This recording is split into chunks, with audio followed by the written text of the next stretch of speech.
सीएनजीच्या वाढलेल्या दरासंदर्भातली सीएनजी आता 100च्या उंबरठ्यावर आहे। एकेकाळी स्वस्त इंधनाचा पर्याय आता महागडा होऊ लागलेला आहे। सीएनजी 100कडे वाटचाल करू लागल्यानं रिक्षा चालक, टॅक्सी चालक आणि मध्यमवर्गीय कार मालकांना सीएनजी आता परवडेनासा झालाय।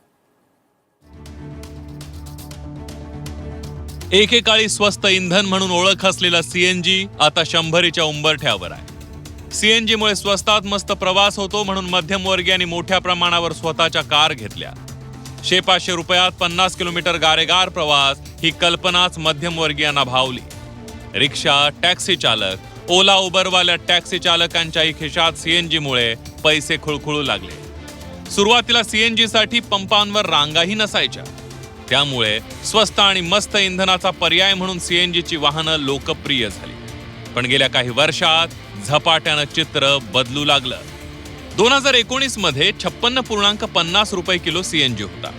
2020 मध्ये तो आणखी दर कमी होत 52.80 पैशांना मिळू लागला। मात्र 2021 पासून सीएनजीचे भाव वाढले। 2021 मध्ये सीएनजी 63.90 रुपये झाला। पुढे 2022 मध्ये 92 रुपये झाला। पुन्हा 2023 मध्ये 86 रुपये म्हणजे 6 रुपयांनी स्वस्त झाला।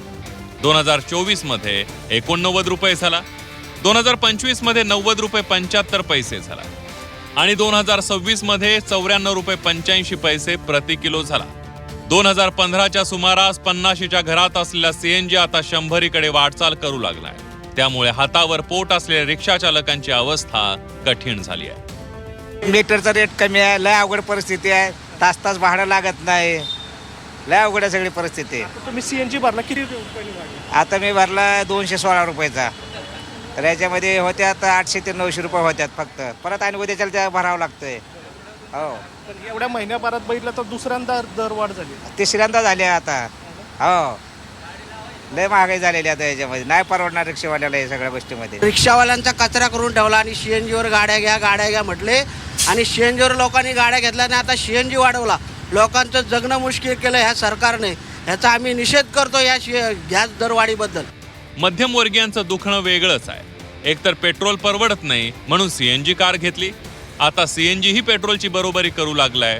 हे कमी की काय, सीएनजी भरण्यासाठी तास 2 तास रांगेत उभं राहावं लागतंय।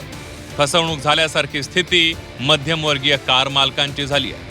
आता परत वाढ झाली, आता पेट्रोल आणि सीएनजी एक रेटमध्ये यायला लागले। मग त्यापेक्षा पेट्रोल वापरलं का वाईट, आणि सीएनजीला एवढं मोठ्या लाईनी असतात, हां तास तासभर थांबायला लागतं। मग धंदा कधी करणार आणि किती वेळ करणार? स्वस्त आणि मस्त इंधन म्हणून सीएनजी कारची मागणी वाढली होती, पण इंधन महाग झालं, शिवाय त्यासाठीच्या पायाभूत सुविधा वाढल्या नाही। त्यामुळे सीएनजी आता सगळ्यांसाठीच डोकेदुखी झाली आहे। निलेश खरमरे, झी 24 तास, पुणे।